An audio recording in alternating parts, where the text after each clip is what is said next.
할렐루야. 네, 반갑습니다. 지난 2년 반 동안 하나님이 하신 수많은 일들을 이 짧은 시간에 다 담아낼 수는 없겠지만 또 잘 나눌 수 있게 해주시길 기도하는 마음으로 시작하겠습니다. 저는 늘 해외 사역을 꿈꾸던 남편과는 달리 국내에서도 다음 세대에 대한 선교 사역이 필요하다고 생각했기 때문에 남편이 우간다에 가자고 했을 때 솔직히 그렇게 와닿지 않았습니다. 그러나 남편의 접히지 않는 꿈을 존중하며 기도를 하게 되었고, 하나님께서 같이 다녀오라는 마음을 주셔서 가지 말아야 할 현실적인 이유들이 많았지만 그 이유들을 뒤로하고 떠나게 되었습니다. 첫 3개월은 우간다의 잦은 정전이나 단수, 위험에 노출되는 상황 등 낯선 환경이 쉽지는 않았지만 저희가 사는 지역에 선교사님 자녀들을 모아서 저희 집에서 한인 어린이 예배를 드리며 나름 잘 적응해 가는 듯 했습니다. 그러나 그 아이들이 모두 한국으로 돌아간 후 1년 동안은 저의 존재감이 완전히 사라지는 듯한 경험을 하게 하셨습니다. 오로지 집안 살림을 감당하는 일 외에는 아무것도 허락되지 않았습니다. 혼자서 밖에 나갈 수도 없고 만나서 이야기 나눌 사람도 없었습니다. 남편은 여러 일들과 잦은 출장으로 바빴고 아이들도 학교에 가고 나면 완전히 고립되어 홀로 있는 시간이 많았습니다. 또 어머니의 장례를 치르고 돌아간 터라 몸도 마음도 너무 아파서 그 시간이 정말 죽음보다 더한 시간처럼 여겨졌습니다. 차라리 아침이 오지 않았으면 좋겠다는 생각을 밤마다 할 때도 있었습니다. 게다가 아이들도 적응하느라 힘든 시간을 보냈는데 특히 저희 둘째는 경계선 지능으로 발달센터에서 여러 치료를 받던 중에 간 거라 다시 한국에 돌아왔을 때 상황이 더 나빠지지 않을까 두려운 마음도 들었습니다. 그래서 주님께 저랑 아이들만이라도 한국에 다시 돌아가게 해주세요. 이렇게 3번이나 기도했지만 하나님께서는 그때마다 기다리면 네가 내가 하는 일을 보게 될 거야 라고 말씀하셔서 저는 그렇게 버티기에 들어갔습니다. 돌아가려는 마음을 내려놓자 그때부터 주님이 하나씩 그분의 일을 하시기 시작하셨습니다. 하나님께서 많은 선교사님들을 만날 기회를 주셔서 저는 각 지역에서 수고하고 계신 선교사님들을 찾아뵙고 그분들의 필요에 따라 함께 구제사역, 찬양사역 등 여러 모양으로 섬길 수 있었는데요. 그 중에서도 식사 섬김을 가장 많이 한 것 같습니다. 따뜻한 한 끼를 대접하는 것이 지친 선교사님께도 위로가 되기도 했지만 사실 제가 더 큰 위로를 받았던 것 같습니다. 그리고 저는 신학대학원에서 공부를 하다가 중간에 휴학을 한 상태였는데 사실은 다시 복학할 생각이 별로 없었습니다. 그런데 꼼짝없이 갇힌 상황에서 온라인으로 다시 시작한 말씀 공부는 제 숨이 다시 쉬어지게 했습니다. 사실 저에게는 신대원을 계속 다닐 학비가 없었습니다.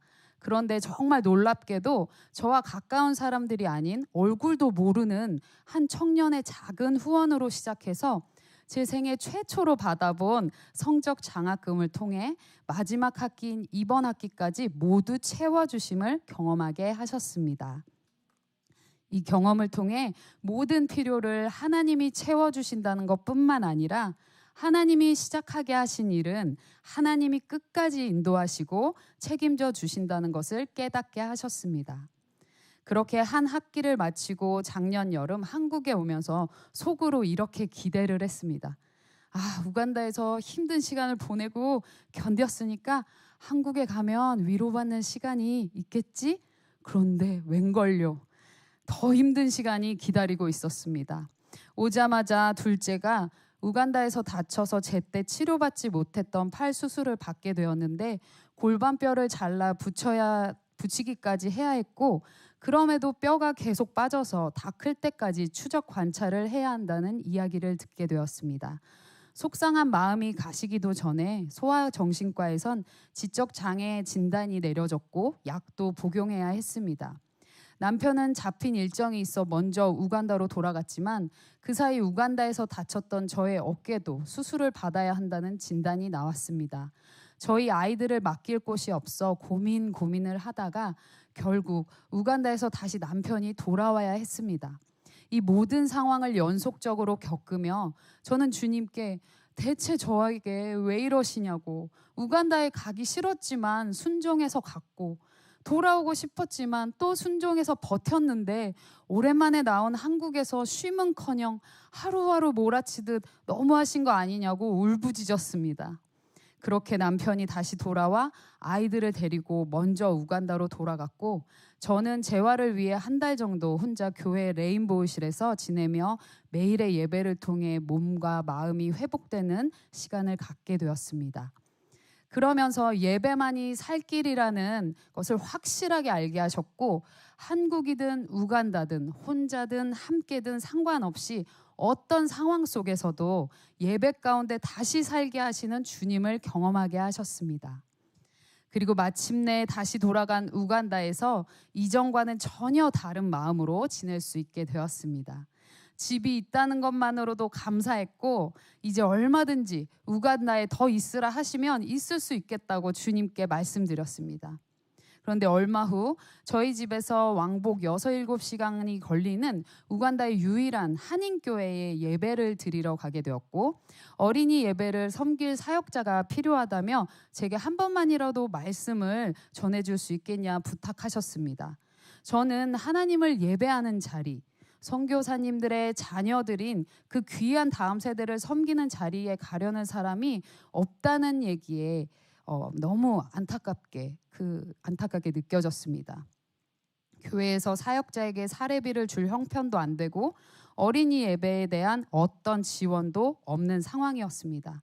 그렇다 해도 제가 한 번은 섬길 수 있겠지만 매주 섬기기에는 너무 부담스러운 거리여서 엄두가 나질 않았습니다.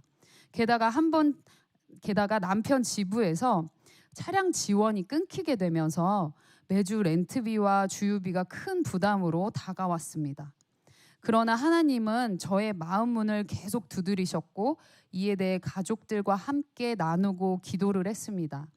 결국 온 가족이 함께 어린이 예배에 헌신하기로 결정하게 되었고, 한국에 돌아오기 전까지 매주 어린이 예배를 행복하게 섬길 수 있었습니다. 비포장도로가 대부분인 차가 막힐 땐 8시간까지 걸리는 그 길을 매주 오가는 것이 힘들긴 했지만 주님의 임재와 또 합력하여 선을 이루게 하시는 그 기쁨이 늘 예배 가운데 충만했기에 감사함으로 섬길 수 있었습니다. 그러는 중에 갑자기 한국으로 돌아가라는 우간다 지부의 이야기에 이건 또 뭔가 싶었습니다. 이제 적응해서 나름의 루틴을 가지고 잘 지내고 있는데 다시 한국으로 돌아가서 새롭게 시작해야 한다는 두려움이 몰려왔습니다. 그토록 돌아가고 싶어 했던 한국이지만 막상 가려니 하나서부터 10까지 마련해야 할 것들이 너무나 많았고, 아이들도 이제 우간다 삶에 적응해서 잘 지내고 있는데 지금 돌아가서 또다시 한국의 학교와 삶에 적응하게 할 생각을 하니 머리가 아팠습니다. 그렇지만 늘 그랬듯이 저희 가족은 함께 기도하고 하나님께서 지금 우리를 한국으로 부르신다는 것에 동의하게 되었습니다. 그래서 이사를 준비하고 있는데 또 여기서 끝이 아니라 다시 한국 본부에서는 남편이 우간다에 남아있길 원했고, 그래서 결국 아이들과 저만 먼저 귀국하게 되었습니다. 남편은 엊그제 다시 우간다로 돌아갔고 연말에 다시 나올 예정입니다. 이렇듯 저희 가족은 2년 반의 우간다 여정을 통해 가라면 가고 서라면 서는 순종의 훈련, 어떤 상황 속에서도 사람을 의지하는 것이 아닌 하나님만 의지하며 그분과 함께 살아내는 훈련을 받게 되었습니다.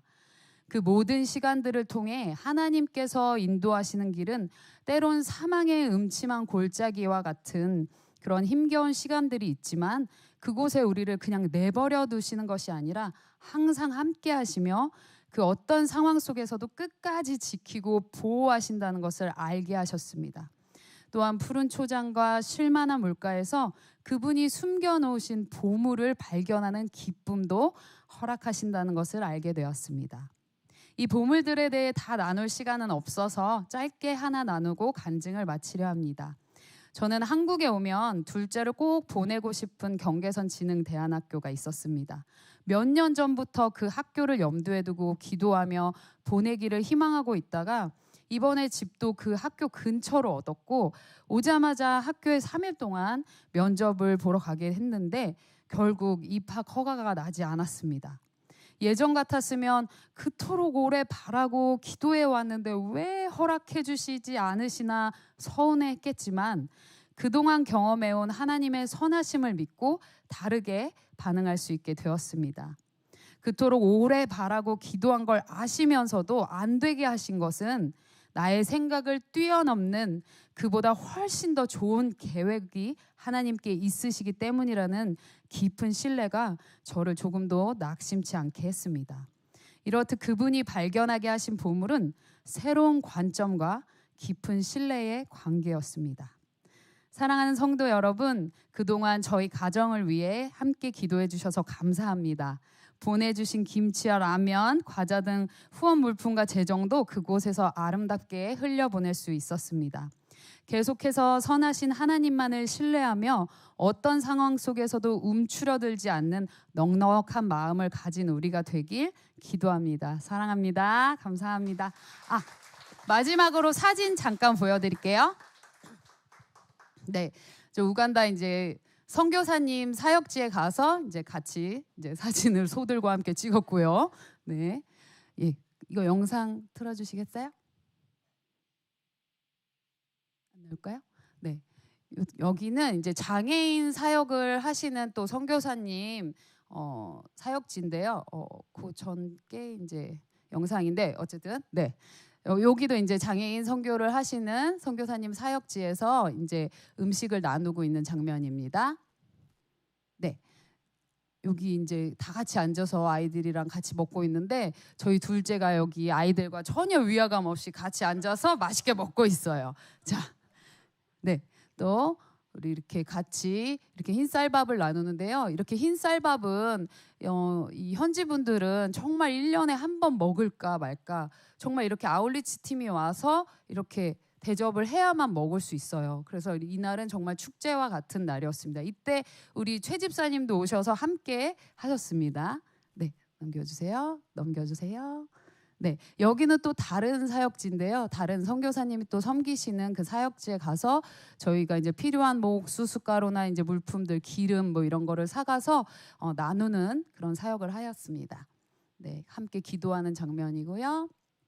네, 저기는 또 몸이 아픈 자매인데 또 이렇게 원래 이렇게 표정이 전혀 없었어요. 표정이 없을 때 좀 현지인들은 되게 무서워 보이거든요. 근데 또 웃으면 되게 해맑아요. 그래서 이렇게 또 갔는데 처음에는 이렇게 무서운 표정을 짓고 있었지만 저렇게 밝게 웃어주더라고요. 그래서 이렇게 함께 기도하고 물품을 나누고 또 저희 큰딸 또 다윤이가 이렇게 아기를 안고 있는 모습입니다. 네, 여기는 이제 그 사역지로 들어가는 길이에요. 이런 길들을 한참 지나서 이제 차를 타고 가지만 차가 이제 들어갈 수 없는 곳은 이렇게 걸어서 들어가야 돼요. 네, 네, 넘겨주세요. 네, 이건 또 사역지 가서 이제 현지인들 집에 이제 가정을 방문해서 그 앞에 이제 쓰레기들이 되게 많아요. 그래서 쓰레기들 줍고 같이 청소하고 그렇게 기도하는 모습입니다. 네, 이거는 이제 아까 말씀드린 한인교회에서 이제 제가 섬겼던 그 마지막 날 이렇게 같이 찍은 사진인데요. 네, 또 있을까요? 다음, 네, 요거는 영상이 나올까요? 네.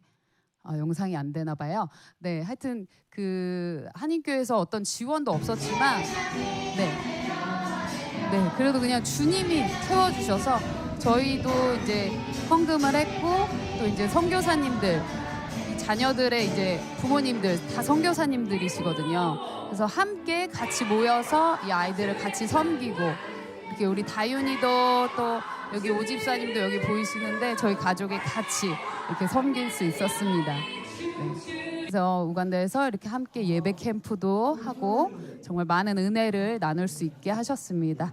예, 모든 영광을 주님께 올려드리며 간증 여기서 마치겠습니다. 감사합니다. 네, 고맙습니다.